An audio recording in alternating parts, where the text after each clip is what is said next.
The Russia-Ukraine conflict seems destined to enter an even more complicated phase in the months ahead. Despite the US and allies' continued ambitious efforts to bolster the Ukrainians, there are no signs of an endgame in the war. Analysts say Moscow is seeking to alter the Western-led system prevailing since the end of the Cold War. Western allies say the war has broken the entire security architecture built patiently on the European continent over many decades. Amid India's balancing act on the war, Prime Minister Modi and Ukrainian President Volodymyr Zelensky are set to meet in Japan.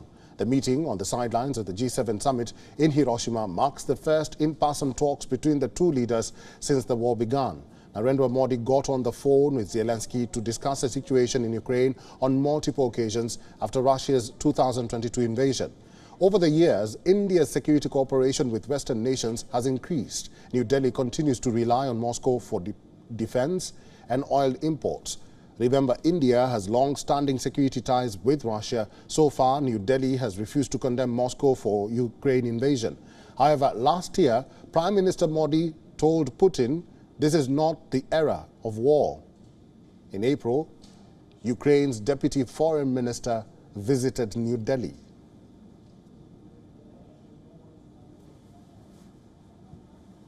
And for more on this, we have with us from New Delhi, Shairi Malhotra, Europe Fellow at the Observer Research Foundation in New Delhi. Shairi, welcome to the program. Thank you for having me, Eric. What is Japan hoping that India will bring to the table through Prime Minister Narendra Modi's participation in the outreach sessions of the G7 summit? In terms of the bilateral relationship, what are the immediate priorities with India for Japan? Well, I think one of the primary reasons that Japan has invited India to the G7 summit is also, firstly, India is one of Japan's strongest allies. India also currently holds the G20 presidency, and the G7 is also trying to gain some synergy with the G20 in some of the priority areas that the world is currently facing.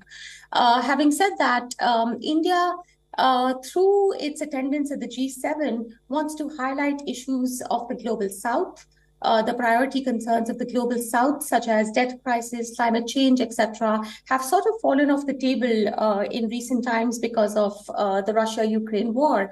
And India in particular wants to highlight these concerns through its attendance at the G7 in Japan. Shairi, why is the Group of Seven reaching out to the Global South? What would be the impact of these 8 other countries participating in this summit in the long run? Well, Eric, the Global South has not really supported the West in terms of sanctions on Russia. For the Global South, India and other for the Western Alliance, I mean, India and other countries in the Global South matter greatly. Also a battle of narratives that is currently being played out, where a large number of countries have adopted a neutral stance towards the Russia-Ukraine war. And the West, including Ukraine, has realized that they need to reach out in a stronger way to countries in the Global South, because it appears that for now, Moscow's campaign of influence in the Global South is actually garnering more support.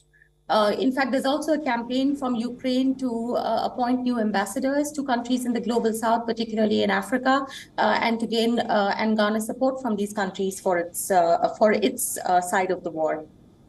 Shairi, we are also seeing that the Indian Prime Minister is meeting a couple of leaders from the Group of Seven, which includes the French President Emmanuel Macron. What do you think India will achieve with these meetings of the leaders from the Group of Seven?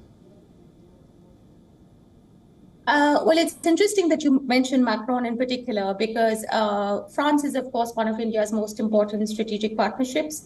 But recently, we have seen France dither a little bit when it comes to, the European position on China, for instance. In talking to G7 countries, I think India, again, wants to ensure that the focus of the world is not only on the Russia-Ukraine war, that the world is also focusing on issues that are of concern to countries in the global south.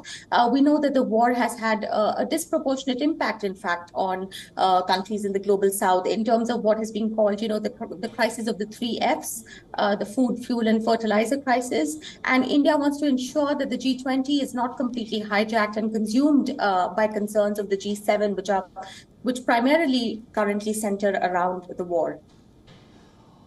All right, I've been talking to Shairi Malhotra, Europe Fellow at the Observer Research Foundation in New Delhi. Shairi, thank you very much for giving us time and for talking to WION World is One today. Thank you so much, Eric. WION is now available in your country. Download the app now and get all the news on the move.